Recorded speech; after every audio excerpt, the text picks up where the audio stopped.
ትህትናን ያስተማረን በዮሐንስ እጅ ሊጠመቅ እሱ አምላክ ሆኖ ሳለ አምላክነቱን ትቶ ለሰዎች ትህትና የሰዎችን ፍቅር ሊገልጽ በዮርዳኖስ ባህር ተጠመቀ ማለት ነው። ስለዚህ እኛም ከሱ ልንማር የሚገባን ሰዎችን ማክበር፣ ለሰዎች ትህትና መለገስ፣ ሰዎችን እንደ ሰውነታቸው ማክበር ነው፣ መከባበር ነው የሚገባን ብዬ ነው ማምነው። የባሉ ድባብ ቀስ እያለ እየሞቀ እየጋለ ነው የመጣው እና አሁን ላይ ጧት ላይ ስመጣ ሰው ያነሰብኝ መስሎኝ ነበረ። አሁን ላይ ደግሞ ሳየው በጣም ደስ ይላል። በጣም ከሚገባው በላይ እየጨመረ ነው የመጣው። ልጆቼ ደግሞ እኔ ያደኩበትን ጃልሜዳ ባህልን ነገ ዛሬ ሳይሉ ደግሞ ይህንን እንደ ጥምቀተ ባህሩን ጃልሜዳ ምን ይመስላል የሚባለውን ነገር እየዞርኩ እያሳየዋቸው ወደፊት ደግሞ ያሉትን ነገሮች እንዲያስተዋውቁ ነው።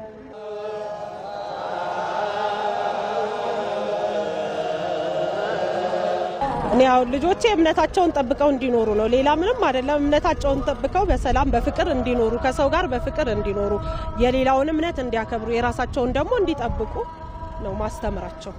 የእያንዳንዱ ብሔር ብሔረሰቦች እሴት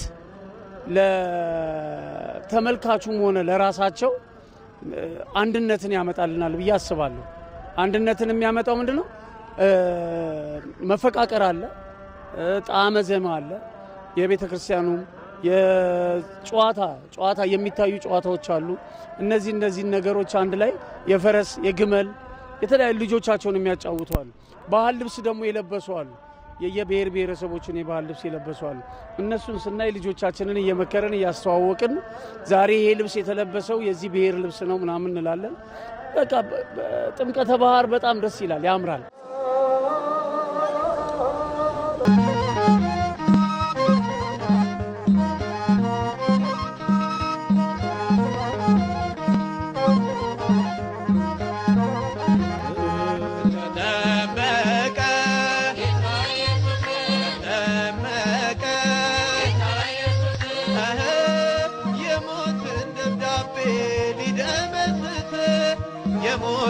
ደብዳቤ ሊደመስስ ተጠመቀ በዮርዳኖስ ጌታ ኢየሱስ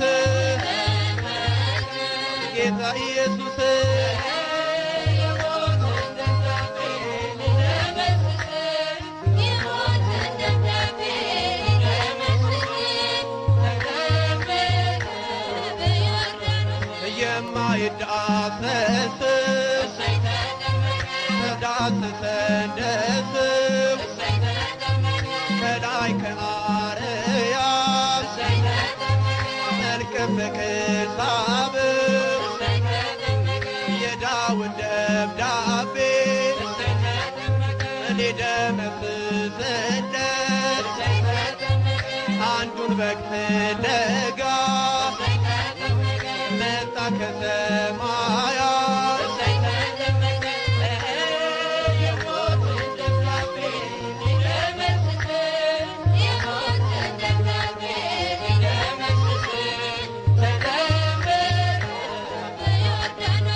አብን በሰማያት በደመና ሳድር የምወደው ልጄ እሱን ስሙት አለ መንፈስ ቅዱስ